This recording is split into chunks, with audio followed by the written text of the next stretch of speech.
Yeah, okay, good morning, afternoon, and evening. It's the guy you should believe in. Dropping heat like every season. Underdog like Willie Beeman. Classic like Dom singing. Blasting like bombs. All right, ladies and gents, welcome back.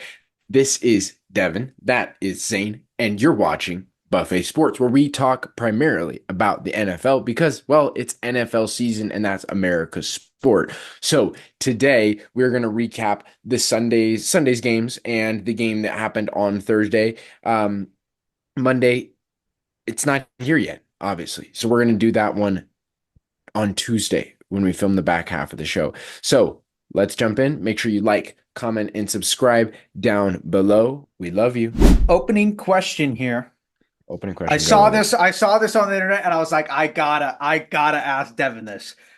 Colin Coward was on his show and he was picking QBs that were better than Brock Purdy.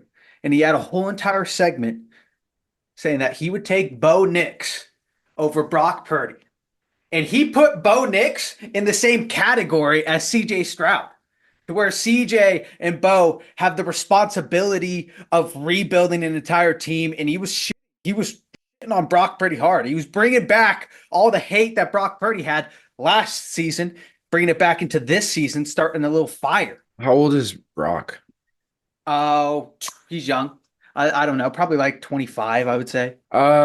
He's better right now currently or will be, is what he was saying.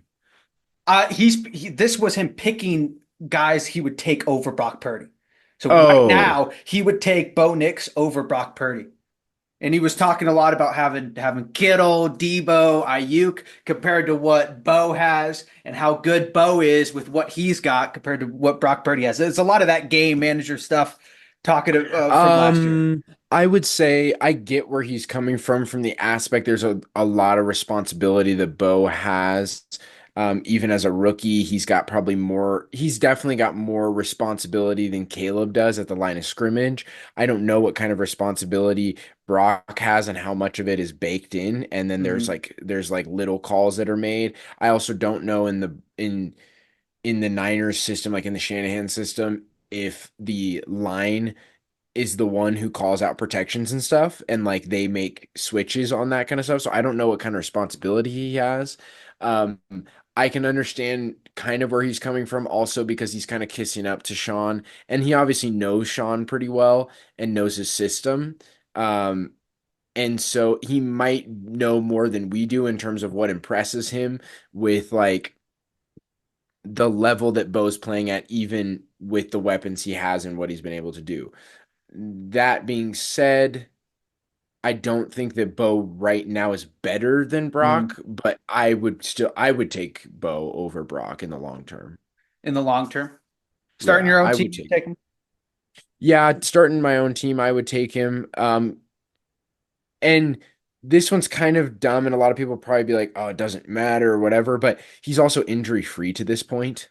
Like he Yeah. had 6 years in college, injury free, and then he's also injury free currently right now, knock on wood, obviously. Not that Brock's injury was like an ACL or something, and he's not a mobile quarterback, so it doesn't really matter. But he had the equivalent of like Tommy John surgery. So he's throwing a ball. You know what I mean? Like Yeah. there's still that thing in the back of your mind where it's like, ooh, could something go wrong? Like, is his maybe not right now, but in 8 years, could his longevity be impacted by it? I don't know. But I'm just saying injury free wise, like I still would take Bo personally, but I'm biased.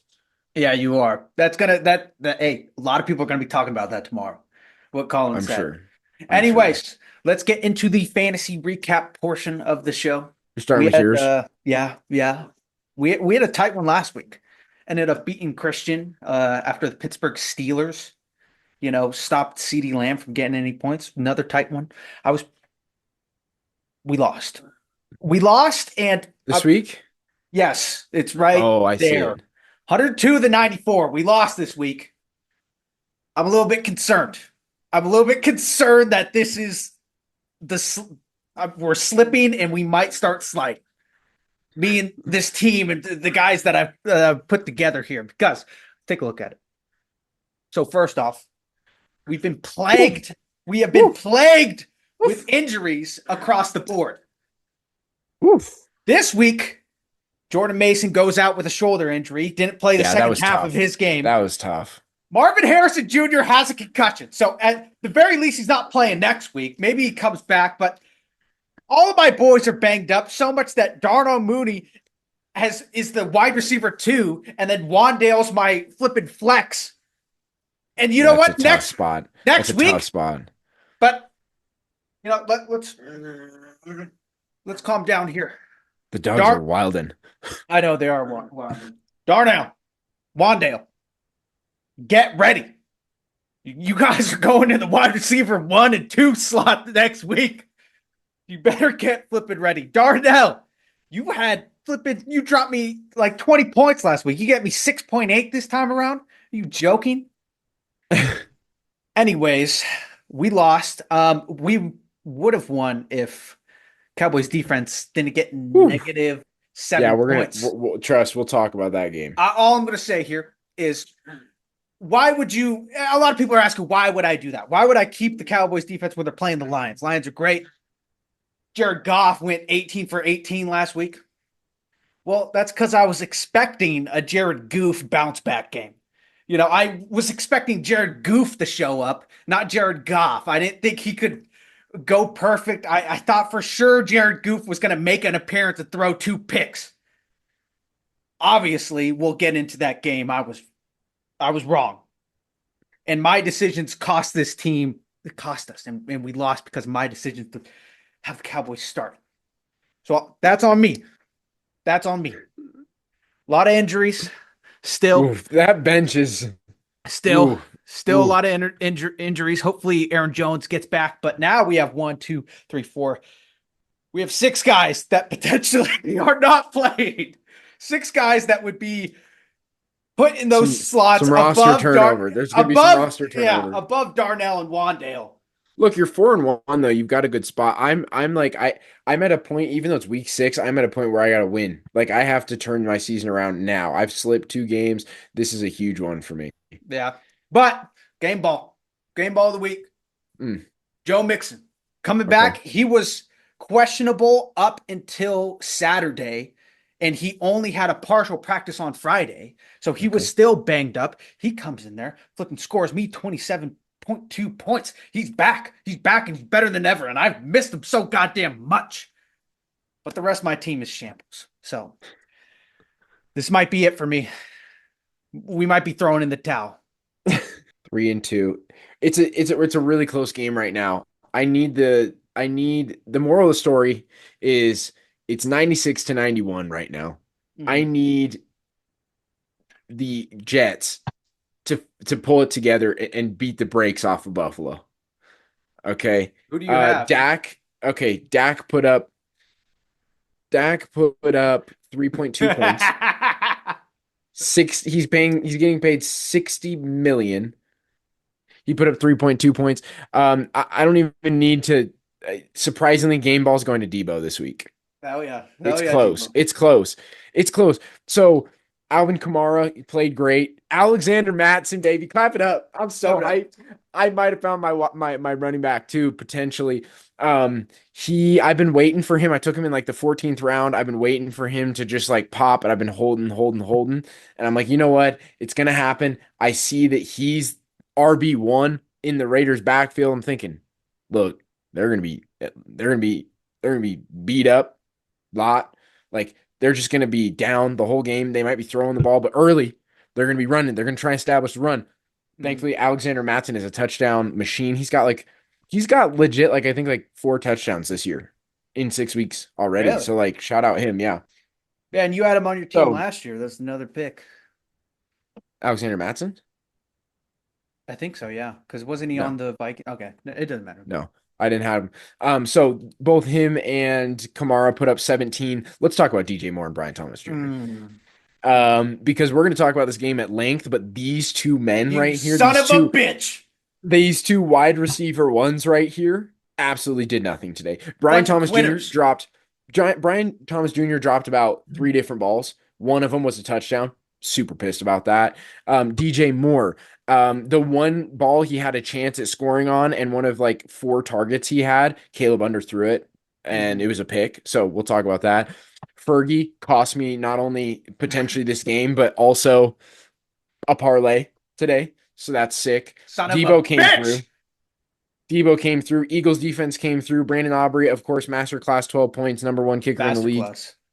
Rashad White lost his job this week with Bucky Irvin and the other running back in Tampa Bay. So that was a waste of a keeper. He lost his job for sure. There's no way they put him back out there. When someone on the Bucks, other than Rashad White or Bucky Irving, has triple digit rushing yards and it's against the Saints defense, you lost your job. And Bucky Irvin had 70, you lost your job. So that's sick. Can't wait for that. Michael Sorry to Pittman hear that. put up 12 points. He was doubtful. He was a game time decision, and then they played him, and he put up 12. So that would have won me the game potentially. Zach Charbonnet, nothing. Gino, I should have played him because he put up 12. I was like, Dak, they're going to be throwing the ball around the yard. Like Yeah, maybe it's there gonna be a won't be shootout. touchdowns. Like maybe there won't be touchdowns. I didn't think it was going to be a very close game, but I was like, might not be a lot of scoring, but he's going to throw for like 300. So I'll get the points out of it. Nope. And then thankfully I didn't play the Seahawks defense, -2 points. Shambles week for me. If I pull this off, this is a generational fighting game here. I need the Buffalo Bills to shit the bed tomorrow night on Monday night. That's basically the gist of it. Might happen. Might happen. All right, Could happen. I need the Jets to pop. let's get into NFL recap. First game, what do you Okay. want? NFL recap. I want to start with Jags Bears. It's quick. There was something that they said during the broadcast today that I was harping on, and I ended up being right about it. I talked about the first 15 script that every team in the NFL has, right? And that the lack of a first 15 script that the Bears have. And I was correct. They said during the broadcast today that this is the first game in week 6 that they came out with a first 15 script. Week 6. For a rookie, that's incredibly surprising. I would not think like with a rookie that you don't have a script. I think Defensive head coach. Oh, defensive head coach, yeah. Defensive head coach. He said this is not a direct quote, but the gist of it is basically he said, I had a lot of ideas of stuff I wanted to do. We just didn't have a first 15. Okay, well, it doesn't matter because Caleb Williams is him. 23 for 29, 226 passing yards, 4 touchdowns. The interception he threw, I mentioned it earlier, was to DJ Moore. He threw it. It was just kind of he just left it in the air too long. He didn't put it, if he throws it to the back pylon there, basically it was like I don't know if it was a go route, but DJ Moore was down the field. It was a good ball for where it he put it behind the close defender, but he put it just too short to where DJ couldn't come back to it. But he was right at the end line. And then DJ Moore almost had a touchdown later in the game to make it 5 for Caleb anyways, but they ended up getting his forearm was down at the 1-inch line. So but pop game. Caleb popped. It was 4 touchdowns. He's the first he's the first Bears rookie quarterback to win 3 games in I believe in his rookie starts. So 4 games, 1 interception. Or 4 games, 4 touchdowns, 1 interception. Look, we completely overestimated the Jags. Yeah, they had one good game and we're like, Jags are back. I don't know how they go up from here. 1-5, they're definitely out of the playoff picture for sure. 100% they're out of the playoff picture. The question is, what do you do from here? Because you just paid Trevor all that money. Travis Etienne, coming off of a shoulder injury, injures his hamstring in this game. Tank Bigsby still there. Apparently, Trevor Lawrence's favorite target now is Gabe Davis. Don't know why. Piece of shit. Took like 2 touchdowns away from Brian Thomas Jr. Pissed me off. What's his name? The tight end, Evan Ingram, had 10 receptions. I was like, what am I watching? 2 yards. What am I watching right now? Yeah, I don't. Cole Kmet, 2 touchdowns, 70 yards. The long snapper got hurt on the first touchdown. So Cole Kmet is the backup long snapper, and he ended up being the long snapper for the rest of the game, and ended up it being perfect. Hell yeah, apparently Cole. He works that's called a football player right there. Look, anyway, we're seeing Caleb Williams really excel fast. That's the point of the story with this game. Really, is what you take from this. Alrighty, we're gonna kick it over to Titans Colts. And oh, what did you know? Does this look familiar? This picture right here? It does. In Tennessee, It does. Titans playing the Colts. Last year, Titans playing the Colts. This was the birth of something. This was a birth of a legend. Seeing a picture like this. This was the birth of Will Levis and all the crazy shit that he could do. So going into this week, it was a special week for me. I was keeping my eye on the game. I wanted to see Will Levis pull some more magic against the Colts. Unfortunately, this week, instead of another birth of Will Levis or another birth of something great, we had a death. And that was this ball boy right here. So instead of a crazy, amazing play by Will, he's in the previous picture that you saw. He was running towards the sidelines, got shoved, leveled this guy, absolutely leveled this guy.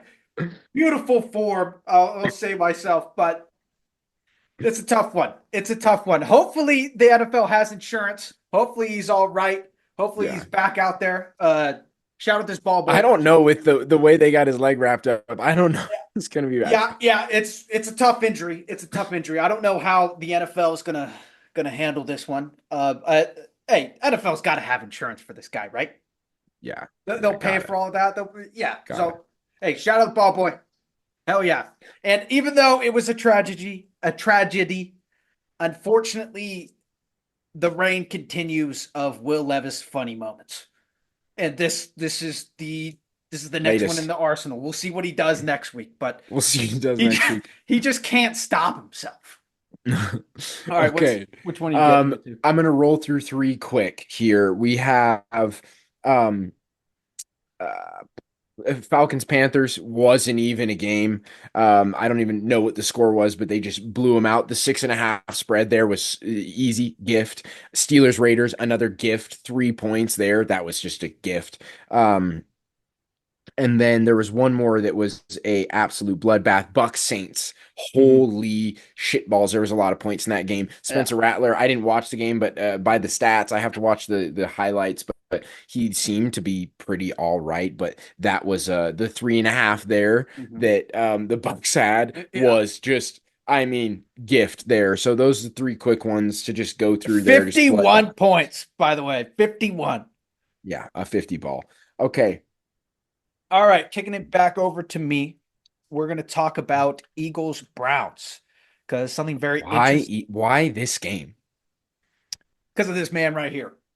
Who Nick cares? Sirianni after Who cares, bro? Shut up.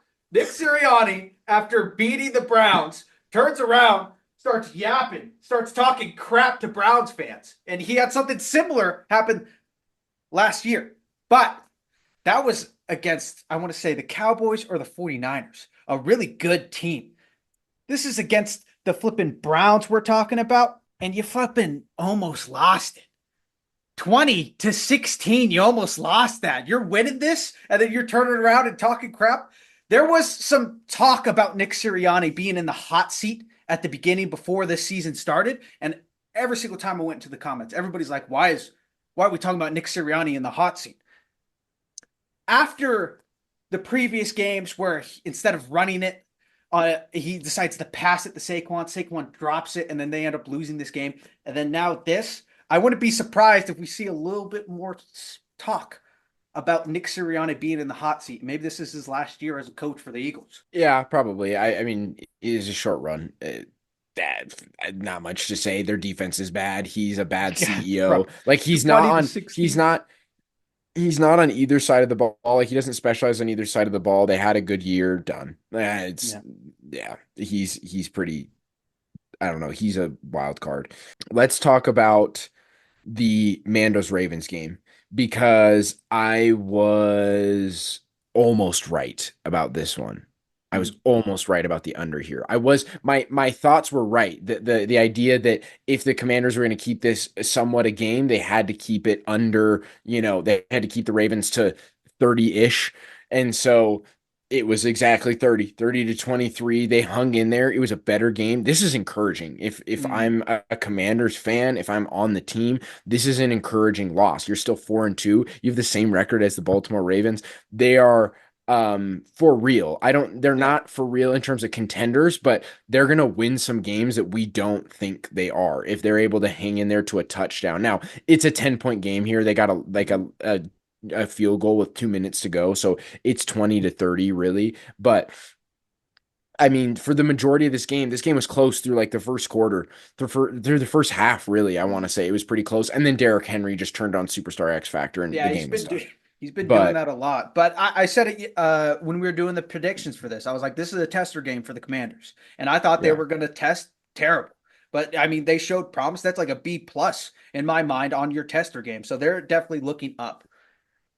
the Ravens still covered, so you won this game, but not much else to say about this. It's just like I said, Derrick Henry, late game showed what he is in terms of being able to just take over a game and say, Lamar, you don't have to do everything. I Yeah, got it.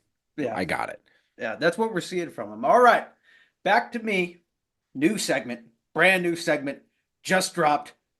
Shitter Bowl.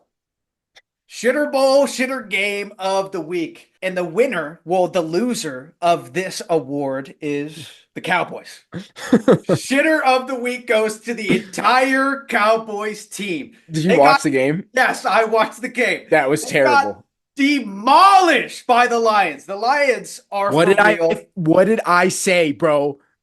Yeah, I mean, you predicted it that the Cowboys don't look like they did last year. There is a lot of people hurt, but the Lions just looked like they were in a different league than the Cowboys. The Cowboys They're couldn't the get best. anything going. They look like the best team in the NFL. Like Yes. the Ravens have slow starts. This team gets up, doesn't matter who they're playing, they get up and they go. The Ravens Yeah. kind of slow start, figure it out. No, the Lions, we're gonna just run the ball down your throat, and then you're just gonna have to take it. Open your mouth.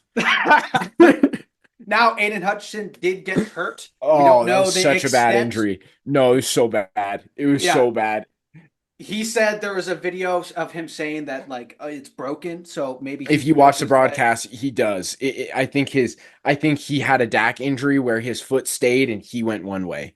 Yeah, so that's gonna be If tough. you But the watch the Lions, if you watch the replay, when he's tackling Dak, all of a sudden you see his eyes go big and then him let go of Dak and he just falls. yeah, that's gonna be a tough one to get over. But Lions are still the Lions. They have incredible depth. Their entire team seems to be on just a different level than everyone else in the league. So Bro, I'm sure 20 points in the second quarter is insane. Jared Goff is on a legendary run right now. Yeah. He's not goofing like he used to When are goof. we going to start talking about him in MVP? That is a conversation. If he keeps this up to where like he's not making any mistakes, I'm pretty sure he had no turnovers this game. Yeah, 0 turnovers, 315, 315, dog. 18 for 25. That's a good completion percentage. 315 yards and three Yeah, the one touchdowns. thing about Jared Goof is he's going to throw it 50 times and he's going to complete 20 of them. Bro, look at the last two backfield. games. Look at the Oh, backfield. yeah, the backfield, 80 dude. and 63 beans. Mm-hmm. Oh my gosh, dude. Absolutely. That's what I mean. insane. That's what I mean by open your mouth and take it, bro. Dude, that's insane. But anyways, congratulations to the Cowboys. You win this week's shitter of the week. You guys shit Dude. the bed in your pants.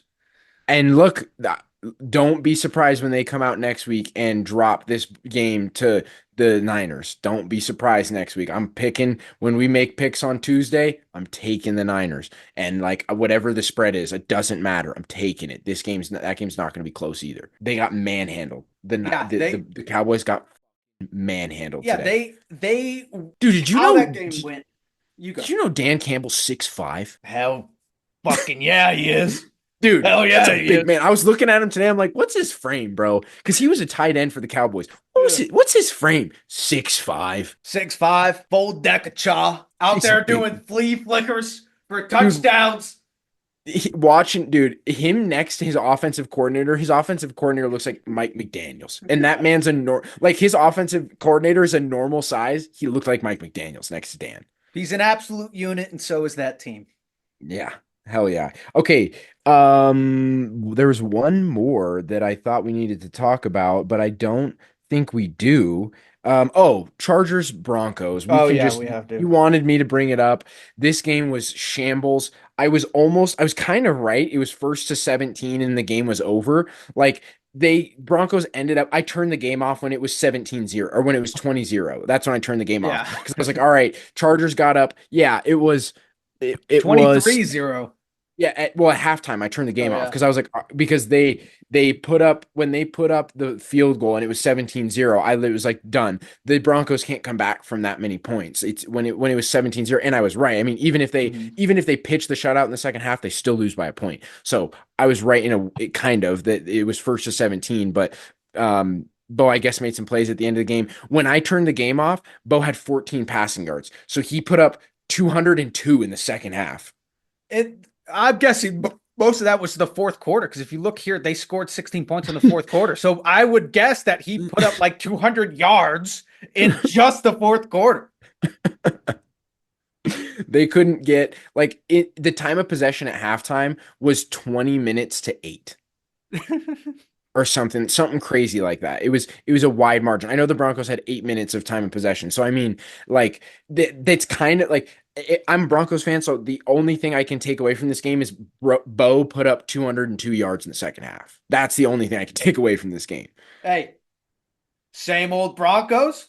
Is that what we're saying right now? Same old Broncos? 3-3. I mean, 3-3 is a better start than you could have asked for at Yeah, this but point.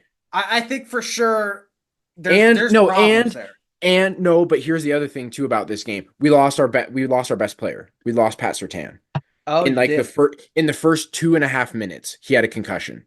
So like the Chargers don't have weapons, but when you lose your best your best corner and then you're used to playing man up and then Mhm. you have to so you're switching your scheme, you lose your best corner and you're relying on a very young secondary. So And you're I throwing to Devon Vele as your number yeah, one. so I'm not really like I'm chalking it up to that. Like we lost Pat in the first quarter, um 14 yards in the first half in passing or whatever. So like whatever, I guess. Yeah, but you can't say that Bo's looking up because he was the rushing I leader. mean, he's consistent though. Like, look, 200, he's like consistent 200 and 200 teens. He's very consistent, bro. Mhm.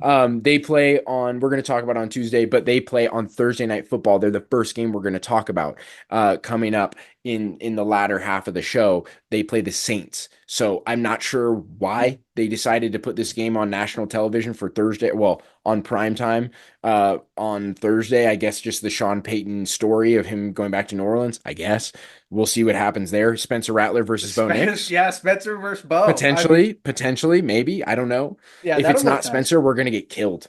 We're gonna get killed. That Yeah, defense for is sure. so good. We're gonna Yeah, get killed if it's not Spencer. hell yeah. What's the probably the biggest upset that I got that you didn't? Biggest It, discrepancy. You were like for sure this team's winning, and then it didn't happen.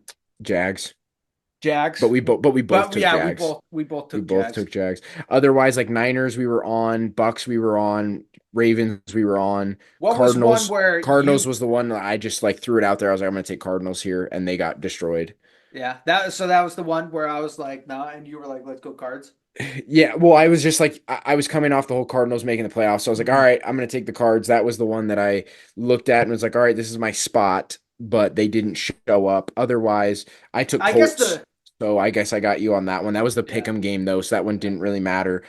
Texans, they blew the Pats out. Eagles, we both took the under in that one, so that was perfect. We took that. Broncos, Chargers, Yeah, that I was guess that that. was the main one Steelers. where it was you were riding with Broncos, and I was like, no Yeah, I just shot. took the Broncos.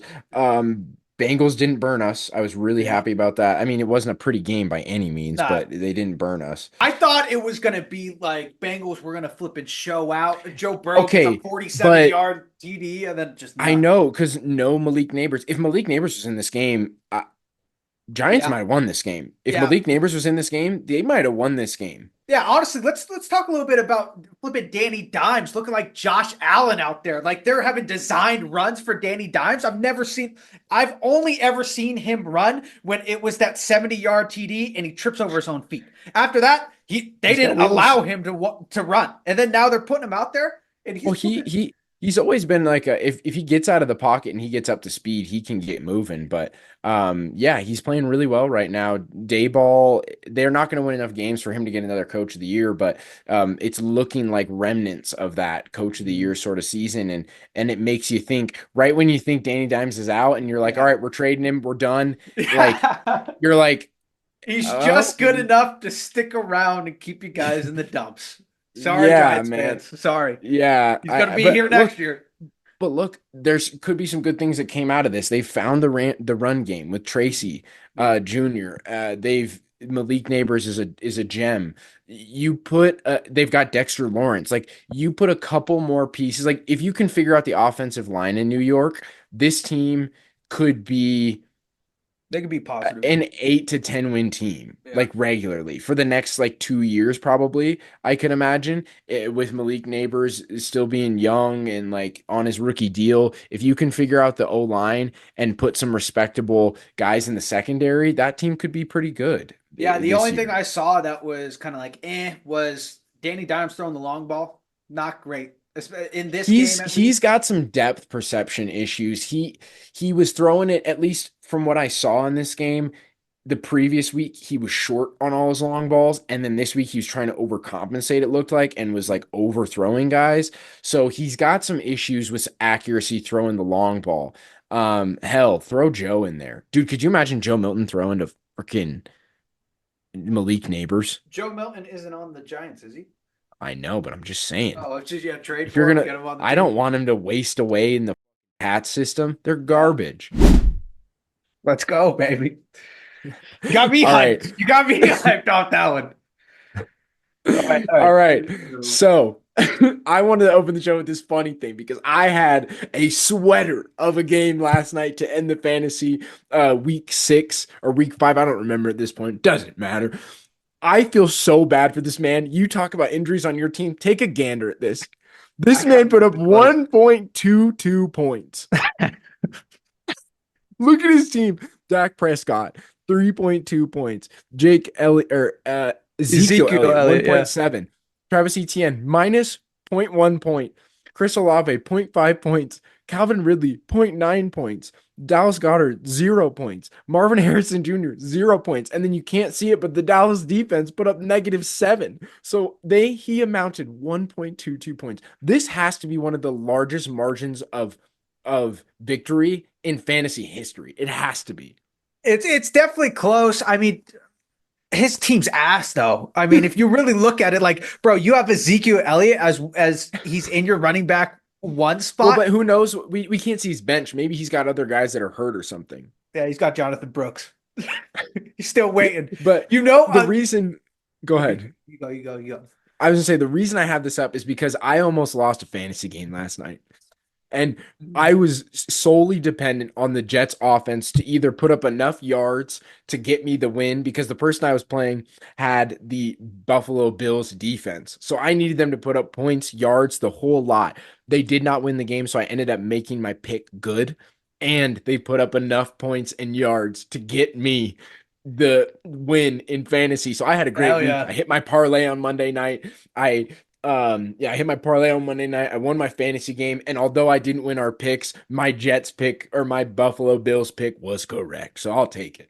What I was gonna say is that speaking of Jonathan Brooks, so I never did any research into Jonathan Brooks. I just knew that he was like supposed to be the number one running back for Carolina, and apparently, like everyone is thinking that he's gonna be great.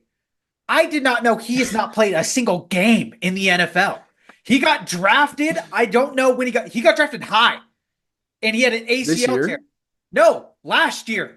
He's been in the year. Oh. I think he's been in the league 2 years in a row. He hasn't, hasn't played played a game? a single game, and he's finally coming off his ACL tear. And so I have no idea how this guy's going to go.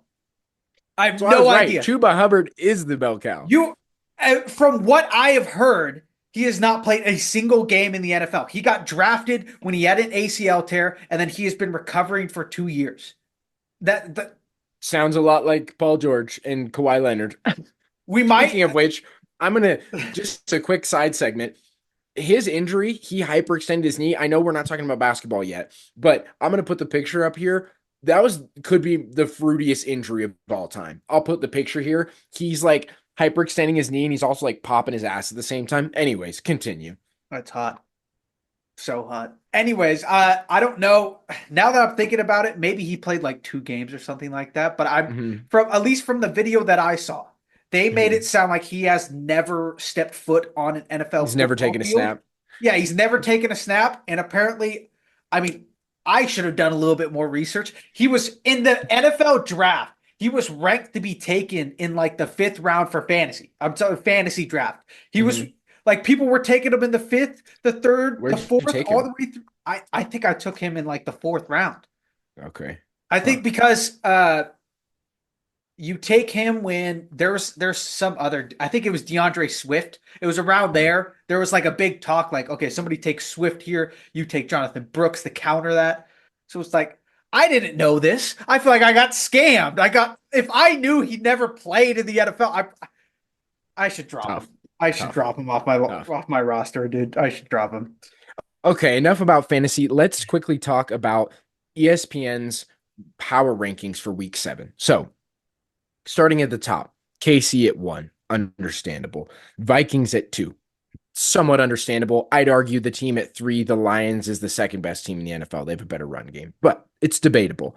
Number 4, Texans, understandable. They're 5-1. I would argue the Baltimore Ravens are better than them, but they've got a better record, so fine. 6, the Bills. We're starting to get a little bit wild here. Okay, With the Bills, they went on. They were 4-0 2 weeks ago. Or I not 2 weeks, understand. 3 weeks ago. I understand. But 6, the Buccaneers are 4-2. I understand Baker's throwing a lot of picks, but they have been putting up points on people. And they Yeah, put and they up, beat the what was it, Lions. 50, 50. They beat the Lions and they put up 51 against the Saints defense, which is crazy. Yeah, the Um, Bucks are for real. I think the Packers are right where they should be at 8. They've Mm. proven that they're a good defense and they can win with or without Jordan Love. So they're right where they should be. Commanders is a surprise at 9, but I Yeah. think rated correctly. They're above the Niners. They've got injury troubles. Okay, fine. Steelers, great defense. We don't know yet what we're going to get for the Whoa, rest of the that's year a from little. Justin.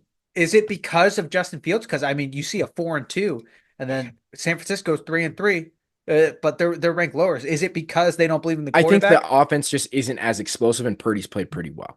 Gotcha. Um, 12, we've got the Oh no. Falcons, but that team right below it is where I have an issue. Hmm. The Philadelphia Eagles are 13. Now let me give you They a fell little 11 ranks. If you could see that right there, they fell 11 ranks. now let me give you a little something.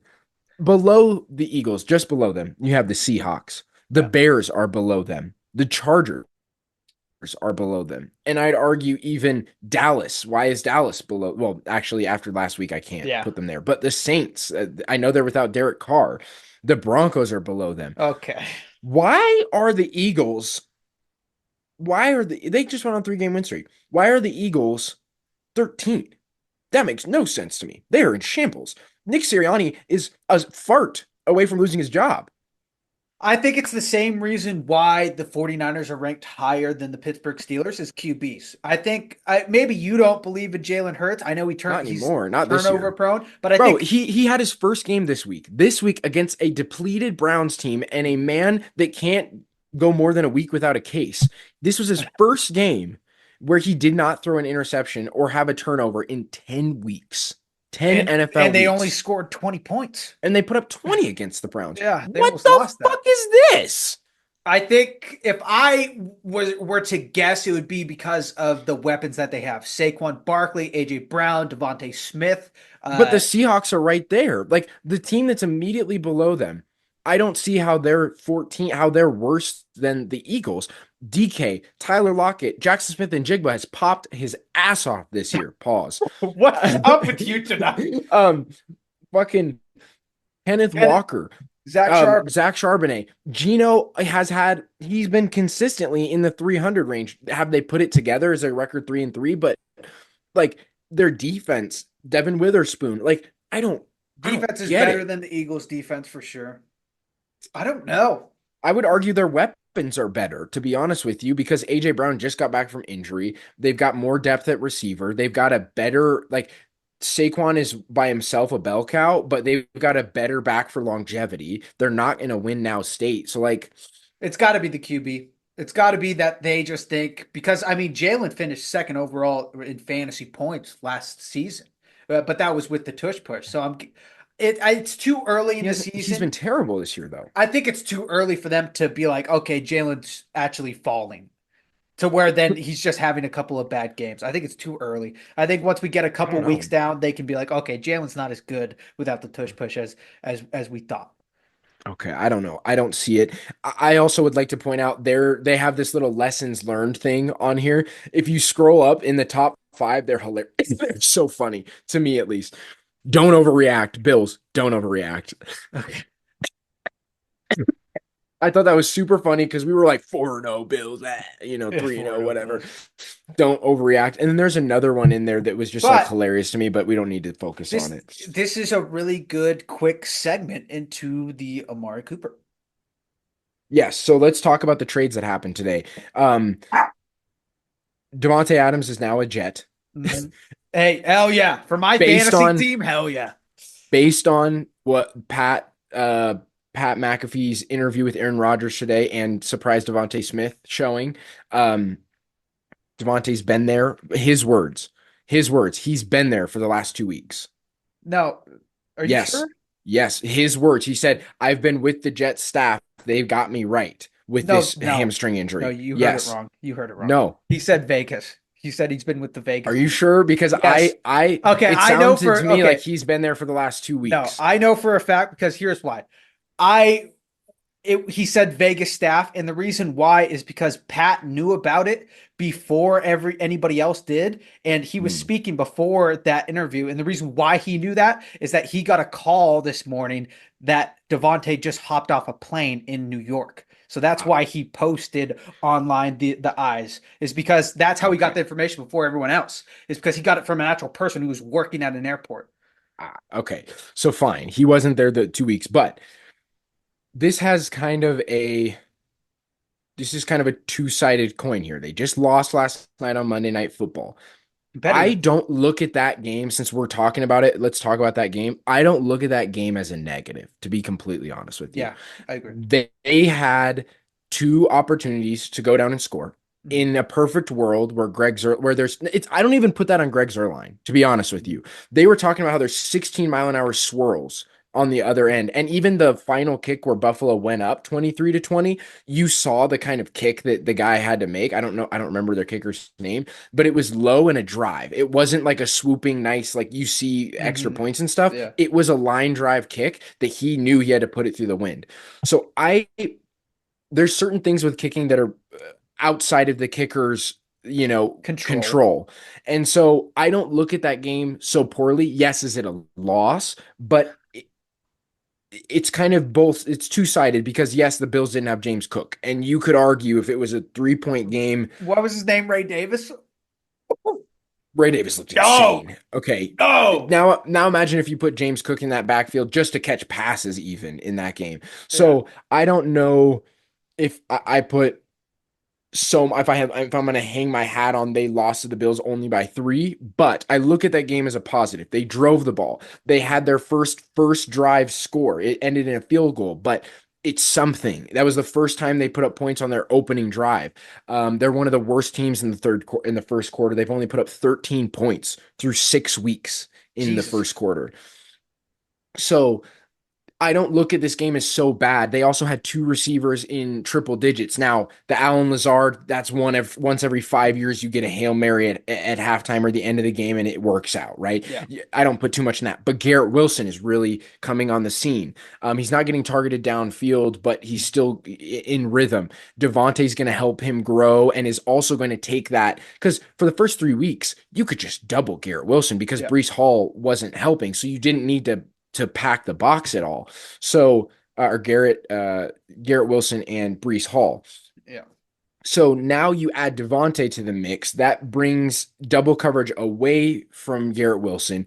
It takes another guy out of the box for Brees Hall. This could go in the right direction here, but ultimately the question is your old ass quarterback and how is he feeling? You always do stuff like that. I think Aaron Rodgers is gonna eat with this, but I will say you were talking like I think this is a good game. It was a good loss. They shouldn't be down in the dumps after losing to the Bills. I disagree because they were supposed to have the football gods on their side. They were supposed to have the football gods on their side and make some magic happen. This shows football gods don't care about the New York Jets. So are they going to make the playoffs? Maybe. Are they going to make it to the AFC championships? Are they going to make it to the Super Bowl? No. Playoff gods hate Aaron Rodgers. And then on the other side of this, the Bills made a move to counter, arguably. Yeah. Now it's not the same level of move, like it's not the same level of name, but when you've got Josh Allen, like the Josh Allen to Aaron Rodgers, you go back 5 years and it's closer, but right now Josh Allen is just flat out better than Aaron Rodgers. So you don't need as great of a talent there, and Yeah. we also don't know really what Devontae is, to be honest with you right now, because it's been 2 years where he's been just like, you know what I mean? He hasn't been utilized correctly for 2 years, Yeah. so we don't really know what he is. But Amari Cooper heads to the Bills. The Bills make a move to shore up their wide receiver core when And they need Shakir is gone. I'm they need him. super happy. I think we're gonna see Amari Cooper go crazy, bro. With the way that, like, think about the passes that Ray Davis caught in that game. Imagine instead it's Amari Cooper. Yeah. And they need a guy like that because when Shakir is gone, I've already talked about it. The They need amount a of deep ball drops. threat. They just need a need a deep guy ball who can threat. catch the ball, and that's what Amari can do. He can catch the flip the ball. And I think Amari is, there's not going to be any diva stuff. He's never been really a diva to my Yeah, he's knowledge. 30, man. He's a vet. And then on top of that too, he's going to be so thankful to be out of Cleveland. Yeah, for So real. thankful to be out of Cleveland. So I really like the move for the Bills. I really like the move for the Bills. I like the move for the Jets, but I think of the two, the Jets has more opportunity to implode, not because Aaron and Devontae won't work, but because the expectation now for the Jets is sky high. Because in everyone's eyes, they're like, we got Devontae, it's over. Like Yeah. we got to cook. So the expectation's way higher in New Jersey than it is in Buffalo. But I would also say, backing off of that, is that the trade with the Jets is it puts them into more contention than the Bills, right? Because getting Amari Cooper, it improves their team, but I don't think it makes them okay. If they weren't a Super Bowl team, I don't think getting Amari Cooper makes them a Super Bowl team. I would argue that wherever the Jets currently are ranked in your Yeah, mind, it bumps them way up having Devontae come over to their team. we'll see. I don't know. I don't know. We're gonna have to see them play, and we're gonna have to see what Devontae is, because again, he hasn't played real football in weeks. That is true. And I loved how they were like, "Hey, how's the hamstring?" And he was like, "Thank you for asking. Hamstring's great. Hamstring's fine." Okay, so let's get into our week 7 predictions. Of course, we're going to start on Thursday night football. We have Broncos Saints. This, at the time of recording, is the spread right now is at 1.5, favoring the Broncos, surprisingly. They are favored, obviously, on the money line then at -132, and the under over is 36.5. Do we know if Spencer Rattler is going to play again, or if we're getting Derek Carr? Do we know? I have yet? not seen any news on it, but I would imagine probably with how Spencer played against the Buccaneers, I would say they'd probably keep him unless Derek's 100%. Okay. Because he showed promise. He threw some picks, but actually he also played threw pretty for good. 3 TDs, I'm pretty sure. He played pretty well. I would What gives imagine me it would be a Saints. I imagine it would be a Spencer Bow game. my brain's a little bit confuzzled here because I don't know if Pat Surtain's going to clear this week from his concussion. So you're without Pat Surtain. So he's probably going to get Shaheed or Chris Olave, whichever one you want to stick him on, whether you want to stick him on the best receiver in that game or the deep threat. I don't know. So you're left with a Pat Surtainless defense, let's just say, in Denver. The Saints defense is really good, but you also have, but at the same time, beyond Pat Surtain, the Broncos defense has showed that the secondary can show up. You're playing against a rookie.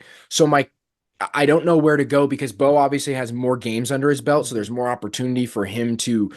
This is a potential pop game of like, okay, I'm not playing against a 40-year vet. I'm playing against another rookie. They're going to be just as bad on third down as we are. I'm not even going to get started on how bad both our defense and our offense is on third down. It drives me insane. But I have no idea how to. This is a pick'em game, really. When you look at it, 1.5 points is not much. Um, I'm gonna go because Bo is so. He's a rookie. It's early season. He's very interception prone. I'm gonna go Saints in this That makes one sense.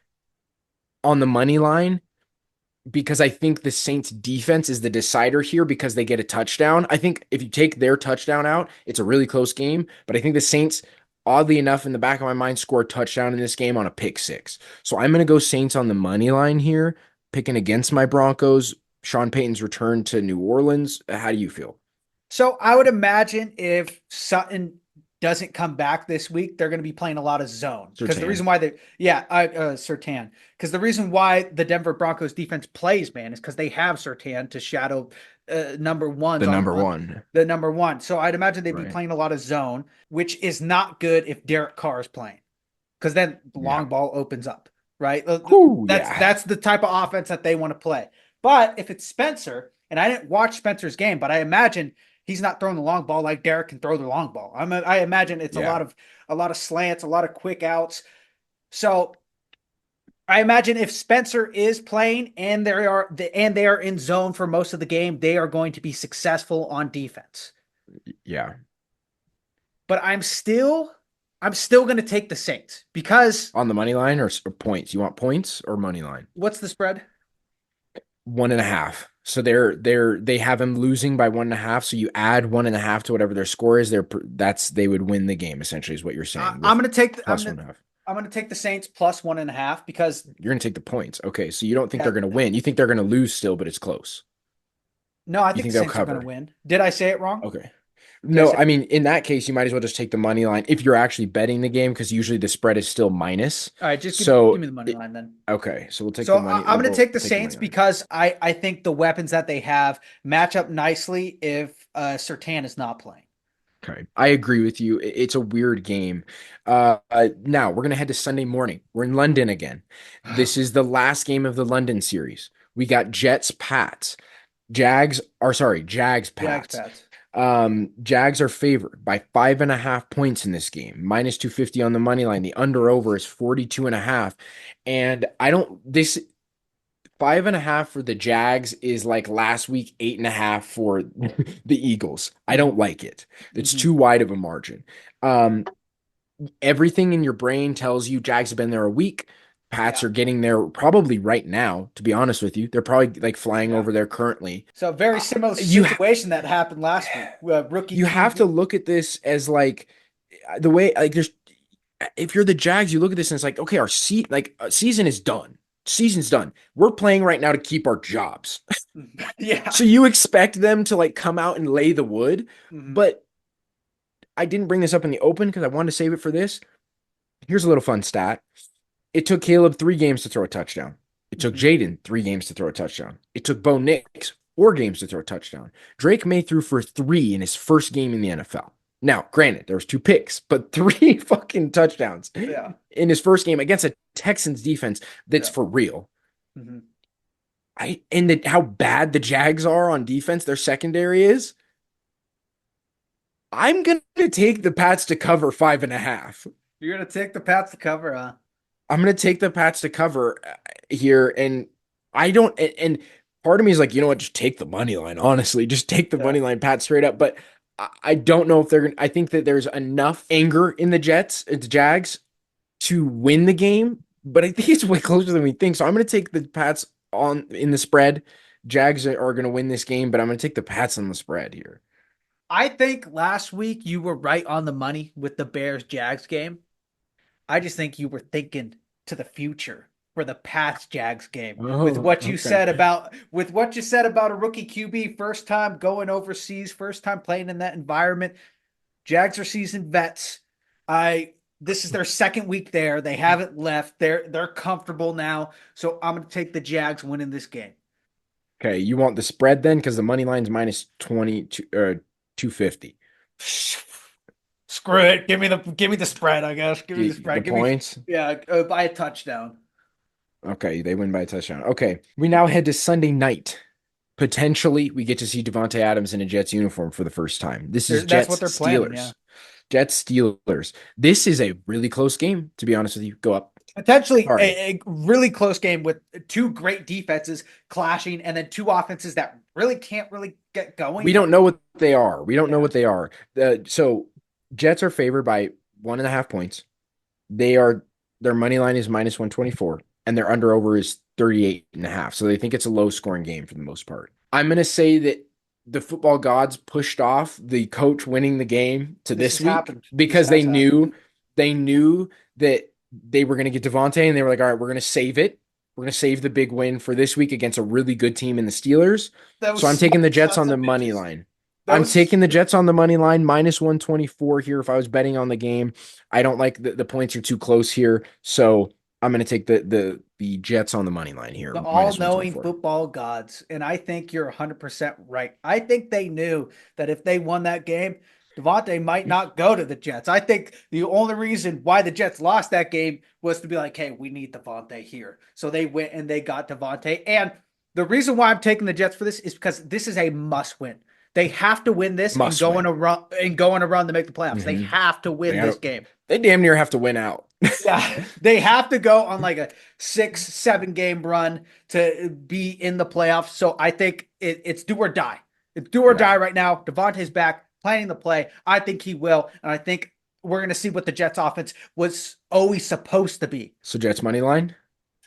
Jets money line. And by the way, Robert Sala's got to be flipping, punching himself. He's got to be banging his head against the wall He's right now. punching the air right now. Yeah, He's punching the he's air. like, they fire me. Go get flipping Devontae. I could have won with Devontae.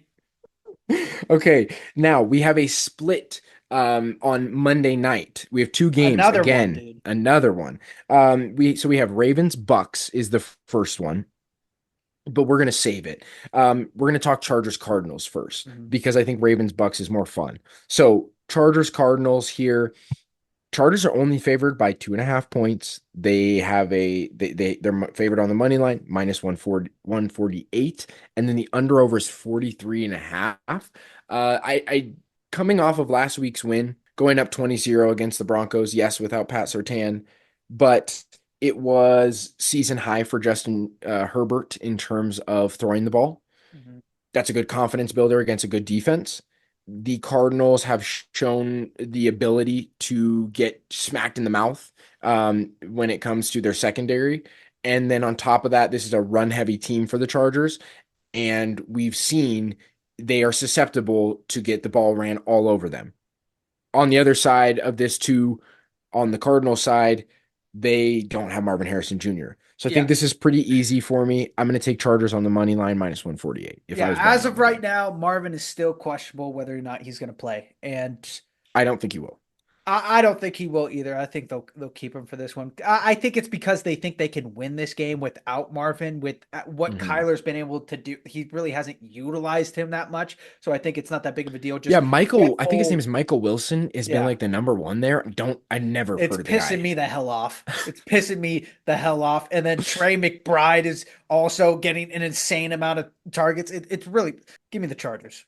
Okay, Chargers Because money line. because the Cardinals need to lose without Marvin to realize what they have on their team. Okay, so then the other Monday night game, the last spotlight game, arguably, I think we're gonna one more after this that we'll talk about, but the last spotlight game here, Ravens Bucks. Ravens are only favored by -3.5. They have the money line at minus 198, and then the under over is 48.5 points. Um, I'm going to take the cop out here. I'm going to pick Ravens. I wouldn't bet on it because it's just a little too wide for me here at -198 probably, and take the over. There's going to be a ton of points in this game I because every game the Bucks have played has been just so many points, and the Ravens have the ability to just get going at any moment. So I think there's going to be a ton of points in this game. Ultimately, I think the Ravens come out in this one, but I don't feel super good about the spread. I don't know what it looks like in that way, and and the money line is just too wide. So I'll take the over, back the Ravens. I'm going to take the over as well, Okay. but I'm going the opposite way as you, brother. You're gonna pick against your guys? I am because they are my Wow. guys. But so Wow. is Boomer Sooner Baker Mayfield. He is also my guy. And what they have been doing is flipping insane. They put up 51 points last week. Dude, I don't know. That's Who's dangerous, their man. running back? Who's the running back that showed up I last don't know, but dude, Rashad White lost his job. Yeah, whoever. I'm shocked, bro. Rashad White lost his job last But on they Sunday. have a real running back now, and if Rashad White is healthy and he's playing, they could throw him in pass catching. Maybe it's like a Derrick Henry, Justin Hill type of dynamic. But they got a running back. That was the one thing that they didn't have was a really good running back, and they got it. So I'm going to take the Bucks here. I think they're gonna continue this reign of steamrolling. They've beaten the Detroit Lions, which we think the Lions are better than the Ravens. I think that this team has the ability to be top tier and be able to beat some of these other top tier players or teams. Okay, so you think so you're gonna so we're both taking the over, but we're back in different teams. All right, Yeah. there's our spotlights. We have one more to talk about here, and then we're going rapid fire. We have Chiefs 49ers. We've been waiting for it all year, mid-season. Their Chiefs are in mid-season form. We thought they were going to slide. They haven't slid. The Niners have injury concerns all over the board. We have no idea if Christian McCaffrey's even living anymore. Yeah. So Chiefs are underdogs in this game. Of course they are. The Niners are favored by 1.5 points, but on the money line, it's a pick 'em. So Niners are minus 116, Chiefs are minus 102, and then the under over is 47.5. I, of course, am gonna ride with the Chiefs here. I'm gonna keep schlobbing till they fucking punch me in the face. All right. I'm gonna continue on the Patrick Mahomes train here. I don't know what else to say, man. Juju looks like he did in 2 years ago, and then what's his name? Kareem Hunt looks like he did when he got drafted by the Chiefs, by the way. I keep saying it, man. It's the next man up mentality. They're playing the Niners. I'm taking them. I'm taking them on the money line minus 102. Give me the Chiefs. You have to think, Devin. You got to think. All right. What sells? What makes money? What is the best? The Chiefs for going the script? 17-0. What is the Chiefs going best? 17-0 and three-peating? No. That's what sells. What is best for the script? Nobody likes a superhero who doesn't have adversity. All right. Nobody likes that. You know what they like? Or a superhero that just overcomes adversity no matter what's thrown at him. No, they hate that. People hate that. I don't know if you know. People hate that. What they like is they like controversy, and This they is coming like from the guy who likes One adversity. Punch Man. That is true. But what's going to sell is the 49ers beating the Chiefs. Super Bowl rerun. 49ers get it this time without Christian McCaffrey while they're injured. Chiefs, oh no, are they going to slide? They're going to go in the dumps. Boom. What I've been talking about. That 4-game slide happens right here, right now. It starts. It starts with this game. So you're going money line? Give me the money line. 49ers. All right. 49ers. You're picking the wrong side here. Okay. I'm not even picking based off the teams. I'm picking on what gets Roger Goodell hard in the morning. That's what I'm picking. All right. Up. We're gonna go rapid fire through these now. This game we probably could have talked about in a spotlight too, but ultimately it's not terribly interesting. Falcons, Seahawks. Seahawks are in Atlanta. Falcons are favored -3, so by a field goal. Obviously favored on the money line. Under over is 51 points. They think there's going to be a good amount of points in this game. I agree, but ultimately I'm going to go Falcons on the money line. Give me -168. Your pick. Give me Falcons -3. Okay. All right. Titans Bills is next. The Bills are favored by -8.5. They are favored on the money line heavily at -450, and then the under over is 41 points. I'm gonna take the over here. I think the Bills roll the Titans. 8.5 is a little too wide for me. Yet again, I just don't like taking that big of spreads, but I think the Bills roll them by 9 or something, like touchdown and a field goal or something like that, and the Titans put up just enough to hit the over here. So I'm going to take the over and back the Bills, of course. What's Will going to do this week, huh? That's what I've been wondering. Hit a cheerleader. Celebrating. Hit a cheerleader celebrating. Boom. Oh. Okay, what's where are the you odds going? on that? Okay, I'm going Bills. I can't do a Same thing. Do you want to take spiel. the points? Do you want to take the Yeah, points I'll or do you take the want to take the spread. I'll take over? the spread. -8.5, I think is what it was. Bills minus eight and Jesus. a All half. right. Okay, I don't Bengals, know. Browns. Browns just let go of Amari Cooper. Bengals are favored -6.5 at the time of filming, -290 on the money line, 42.5 points. I would take the over here because I don't think the Browns put up even a touchdown in this one. They probably put up some field goals. But ultimately, because they're without Amari Cooper, they don't have a real running back. Deshaun Watson's probably going to fondle someone this week. So -6.5 feels like a good number, a touchdown here. So I'm going to go Bengals. They're bouncing back. This could be the stretch that they needed to get themselves back in the game. So I'm going Bengals -6.5. Yeah, give me Bengals -6.5. There's Okay. nothing to even say there. Like the Browns are have continued to show why they are the worst team, the worst organization to ever exist in football. Okay. We head then to Lambeau, where the Texans head up to Green Bay in Wisconsin in the chilliness. They're starting to get cold up there. Texans Packers. The Packers are favored at home by -2.5, almost a field goal, obviously on the money line. And then 47.5 is the under over. Give me the Texans money line, baby. +132. I love it. I love it. This is a tough one. I want to go Texans as well. Just give me Texans on the spread. You want the +2.5? Yeah, I want the +2.5. I'm more of a spread guy, if you haven't Okay. noticed. All right. Finn's Colts. Tua Tagovailoa still hasn't had his brain looked at. He might be dead. We don't know. And The on the other side of the Finns ball, you got two flipping quarterbacks that look like starters. So Colts are favored at a field goal. So -3, obviously on the money line. And then 44.5 is the under over here. Give me the Colts on the spread. This is an easy one for me. Three and a yeah, half give is me a the gift, Colts. or Yeah, three is a gift. give me Colts on the spread as well. All right. Next up, we got Lions Vikings. This could have been another spotlight game, Yeah. but I didn't talk about it because I think the Lions are right now underdogs playing the Vikings at Yeah. minus. The Vikings are favored -2.5, obviously on the money line, If and it's the under home, over is 49.5. well, I Lions guess go to it's Minnesota, yeah, both it's both. indoors, so it Yeah, it's doesn't both matter. indoors. I think the reason I didn't talk about this game is because I think the Lions show out here and show that they are the best team in the NFL and roll the Vikings. So give me the Lions on the money line +110. I would take the over here because I think there's a capacity for a ton of points, but I have a sneaking suspicion this is where we're going to see Sam Darnold happen. The Lions are real rough on defense, and that could shake him up. I think this is like a 10-point game here. So I could go spread, but I might as well just take the plus money, baby. Take the plus money, +110. You know what's funny is I have the same exact thought as you as I have the same exact thought as you, except for I think it's going to be a Jared Goof moment. So give me the Oh. Vikings on the spread. You want -2.5. Okay. Mm-hmm. All right. We are back from the break and we have our dumpster boat of the week. Giants, Eagles. Giants head up to New York, where they are actually, or sorry, Eagles head up to New York, where they are favored by -3. It is -156 on the money line, and the under over is 43 points. Give me the fucking Giants money line, baby. Upset City. The Eagles are reeling right now.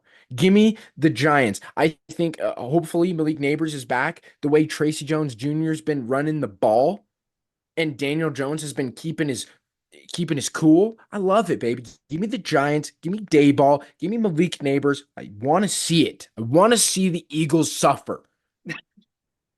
Hey, that you're in dangerous waters with the Eagles fan base talking like that. I don't give a rip. I'm going to refrain from talking crap against the Eagles, but I will also be taking the Giants on the money line. All right. Now we head to Los Angeles, where the Rams invite the Raiders in after giving away Devontae. And at the time of recording, at least, it is -7 points in favor of the Rams. They're favored, obviously, on the money line, and the under over is 43.5 points. I don't know how to pick this game because the Raiders, without Devontae, they've been without Devontae, they still somehow have put up somewhat of points, like Mhm. not like a lot of points. So I at first I was like, take the under, like whatever, or sorry, take the over because the Rams are gonna roll. But the more I look at this game, I don't like anything. So I was feeling my balls before we hopped on. I'm gonna go Rams. Rams on the spread, -7. I think that's pretty safe here. It's not too wide for me. A touchdown seems reasonable that the Rams can win by. You know what the Raiders are trying to do, right?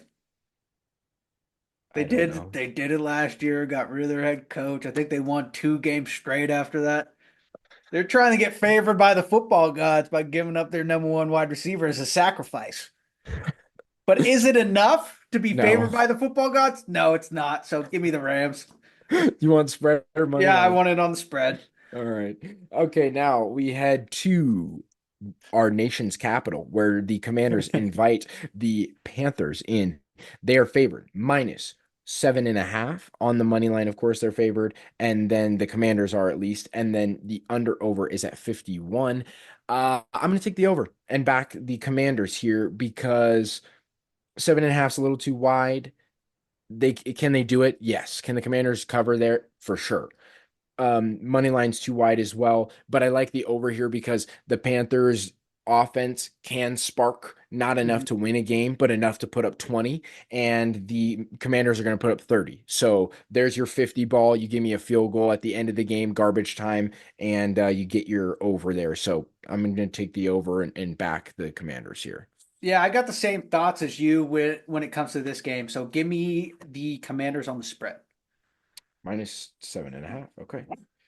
All right. And then we talked about the Chiefs and the Niners. So we talked about the Jets and the Steelers as well. So we're done. There it is. There's our predictions for week 7. Go ahead and let us know down below. Do you think we're idiots? Do you think we're smart?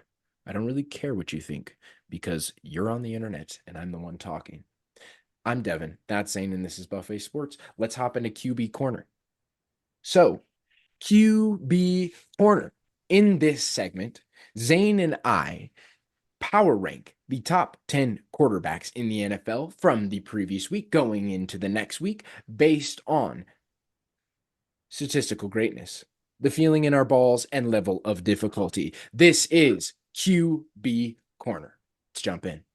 All right. I have 9 guys that I like, and then the 10 spot is kind of whatever. And I'm pretty malleable from 4 down.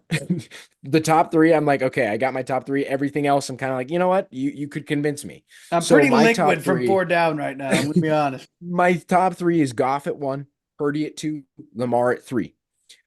Reason being, Goff threw for 315, 3 touchdowns, and no interceptions in a week where every quarterback seemed to have thrown an interception. So he's the only guy above 300 without an interception. So I'll take him at 1. Purdy is the next closest. No interceptions here, 255, 3 touchdowns. I like that. And then Lamar is just Lamar. I have a declaration coming up when we do QB Corner next week, but I got to save it. So, anyways, Lamar threw for 323, 1 touchdown, 1 interception, but also rushed for 40 yards on 11 carries. So that puts him over the edge for me. They also won their game against a real Commanders team. So that's my top 3. How do you feel about that? Just to I start off. have the exact same top 3.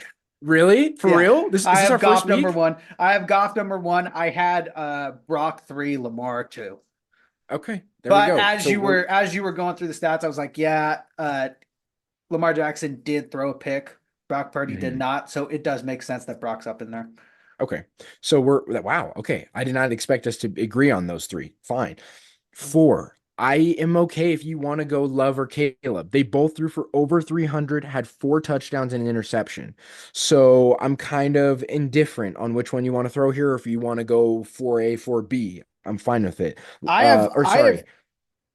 I have Caleb as number 4. He went 23 for 29. He Yeah, only sorry. missed 6 passes. They both did not throw for 300. They both threw for just over 200. So, Yeah. yeah, the completion percentage is what you're talking about. Why you put him Yeah. at 4? I'm fine with Yeah, that. yeah, that's right. Fine. But plus Okay. level of difficulty, first time in In Europe playing, like that's not the team, but the situation. we've seen many upsets when you're going across the pond. We've seen many upsets. That's why we're so high on the Jags when they're playing in Europe, is because we've seen it before.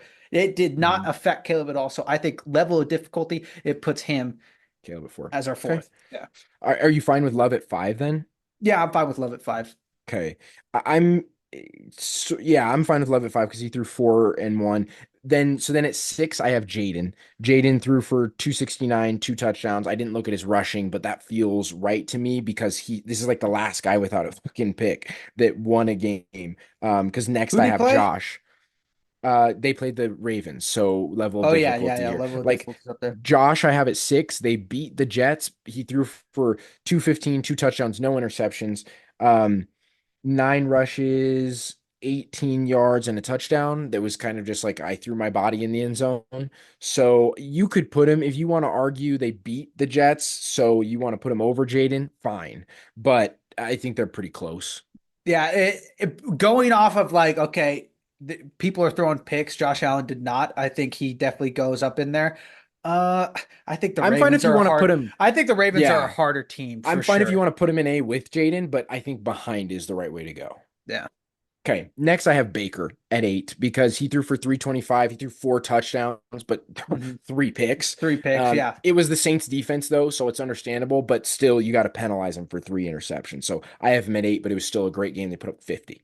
Yeah, I didn't take interceptions into consideration as much, so I actually had Baker as my 5. But as Okay. soon as we started talking about the picks, Yeah. yes, he's got to get bumped down. So I'm Okay. fine with him at 8, Okay. After that, I have Justin Herbert at I guess what is this? 8? 9. 9. I have Justin Herbert at 9. Season high, 237 passing, 1 touchdown, no interception. So only 1 touchdown, but no interceptions here. Played a clean game. I would, and they played the Broncos. I They played was the gonna. Broncos. How do you feel about putting CJ 192, right? So not a lot of yards, but he threw for 3 TDs and 1 interception. I would put before CJ, the next guy I have is Kirk. He threw for 225, 1 touchdown, no interceptions. It was the Panthers, but Mhm. also the I guess Titan or the CJ also Texans were played. playing the Yeah, Pats. yeah, they're playing the Pats. It's a better So defense, but it's still the Pats. So I yes, don't. I'm fine with Herbert. This is Herbert's first time on the board. This is his welcome to the Yeah, top welcome 10. welcome to the show, Herbie. So if you want to go, I have Kirk next. If you want to go, How about just Joe if you want to go, Flacca? Joe Flacca had a what did game. he do? What did he do? What I did he don't do? have Tell his me. stats. I don't have his stats on Okay. me, but I know he I had. don't have it either. The only one I know you're gonna hate this, but Bo did throw for basically 200 yards in the second half. He had 2 touchdowns, 1 interception, and he was their leading rusher with 6 rushes for 61 yards. He was the only reason they were in that game. I'm not saying if you Mhm. like honorable mention, I'm fine with, but like he threw for basically 200 in the second half, Yeah, yeah. and That's a majority of it good was probably point. fourth quarter. It is a good point, but I'd rather have Kirky at 10, like you Okay, said I'm before. fine. I'm fine with that. I just thought I'd throw his name in the ring for that reason, so I'm Oh, fine with it. we don't have Patrick in here. Do you have his stats? Who'd I they don't have his play? stats. I don't either. Who'd they play? Are they on bye this week? They were on They bye? were on bye. They were on bye. Okay. They were on All bye. right, that makes sense. That makes sense. All right, then Ooh, I I'm was about fine to with say this. shit. Yeah, Okay. I'm fine with this. Okay, honorable mentions. Who do we want to go? I know Vikings were on bye as Uh, well.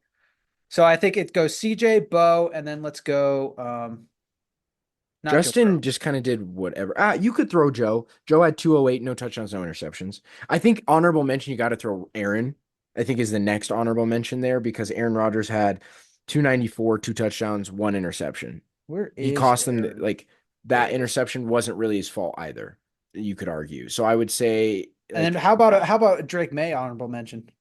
that was the other one that I was like, you could throw his name in the ring for 10 even, but if you want to throw him honorable mention, I'm fine with that because 3 touchdowns, 2 interceptions. Mhm. What did he have? 243. So I'm fine with that if you want to throw him in there. DJ didn't really do much. Yeah.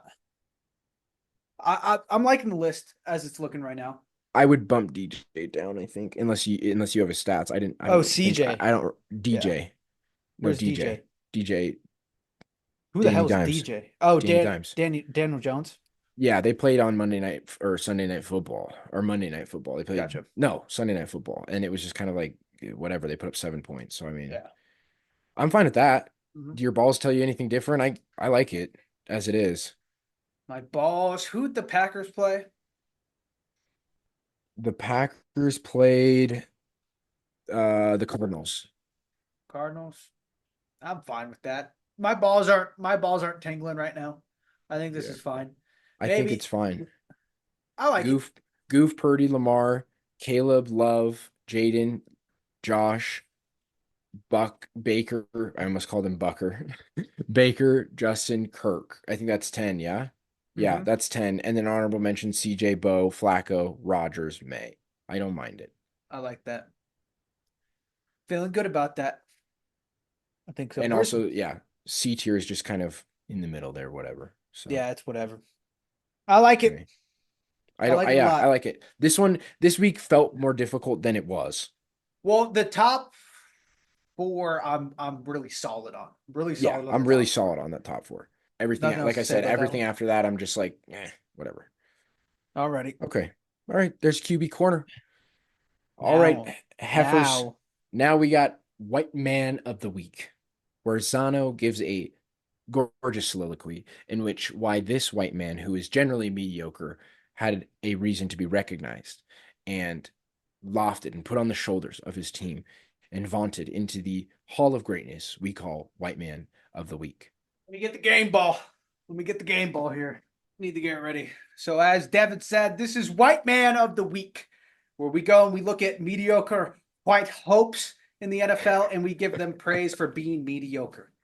Just This above. guy, just above mediocre. This guy, honestly, probably isn't mediocre after what we saw today. So let's let's go back into the past. Let's Okay. take a look Take me there. at week 1 of the NFL. We had a lot of rookies, a lot of promising rookies. Let's focus up here. So back in week 1, if you remember, there was a lot of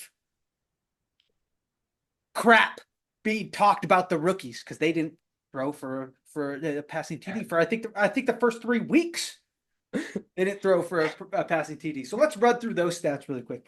Jaden versus the Bucks went 17 for 24, 184 yards, 0 TDs. He had 16 carries for 88 yards and 2 rushing TDs. Hell of a game by him. Did not throw for a passing TD.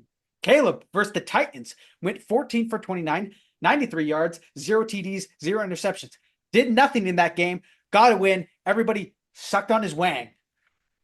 Bo versus the Seahawks, which we now know might be frauds, went 26 for 42, 138 yards, and 2 interceptions. It's not exactly Not what a a great quarterback's game. supposed to do. Yeah. Not a great game for Bo. But now, let's talk about man. Let's talk about Drake May. There you go. Drake May, with his first official start for the New England Patriots versus the Texans, a playoff team, a team that we think could make it to the big game, to the bowl potentially. He went The only bowl in the NFL. The only bowl in the NFL. He went 20 for 33, 243 yards, 3 TDs, 2 interceptions, 1 fumble. Take those out. Take those out. Take them out. He's a white man, for God's sakes. All right? Mediocre at best. He threw for 3 TDs. Look at the neck on that guy, dude. Hey, let me get the. He threw for 3 TDs when these guys couldn't in first 3 weeks that they did. He comes in week 1, throws for 3 TDs. 3 TDs for each quarterback that couldn't do it. Hey. Drake May is looking up. I picked him up on my fantasy roster. I'm expecting great things from this boy. Expecting great things from this boy. He's going to will this New England Patriots into the next era of greatness. Or maybe not. Maybe dude, his frame, his shoulders do not match his neck. I gotta say, it's like head, neck. Hey, you see that right there? Yeah. Think he's getting concussed with a neck like that? Think he's gonna get concussed? Hey, that neck isn't gonna let his head touch the feet, touch the grass when he gets hit. All right, he doesn't have to take jujitsu classes, and he looks very hydrated as well. Dude, I gotta say, in all the rookie talk, rest in peace, Michael Penix, man. Yeah. I feel real bad for him. Like in this scenario, is there a world where now the Raiders don't have Devontae and they go, all right, we were wrong. Let's go trade for Michael Penix. Like I doubt with what the Falcons did and all the shit they got, they would ever give up Michael Penix. There was no need to get him. There was no need to go and get him. They went and got him for no reason at all. They're not going to give him up. That's going to be one of the most awkward storylines if they make the playoffs. Yeah. Yeah, it will be. Okay. But, anyways, Drake May, congratulations. You are this week's First rookie white of the first, white first first rookie rookie, white man of the week. first rookie white man of the week. You get the game ball. Oh yeah. You get the game ball, Drake May. Oh yeah. You better fucking hold on to it, though. 2 interceptions and a fumble? Are you kidding me? He does not value the football. Yeah, well, he's also got a shit O-line. Yeah. Okay. There it is, turds. I'm Devin. That's Zane, and this is Buffet Sports, where we talk about the NFL. If you want to see more of our god awful faces, you can catch us on YouTube, TikTok, and Instagram at buffet.sports. Next week, we're going to probably talk about, well, of course, we're going to do all the normal stuff that we usually do, but Zane and I are going to have a little conference and decide if we want to wait till after week 8 to make our next Super Bowl and mid-season award predictions, or if we want to do it after week 7 because there's 17 weeks and there's not exactly a midpoint there. But you don't care about that. So we're going to stop jabbering and sign out. See you, fuckers. Ciao.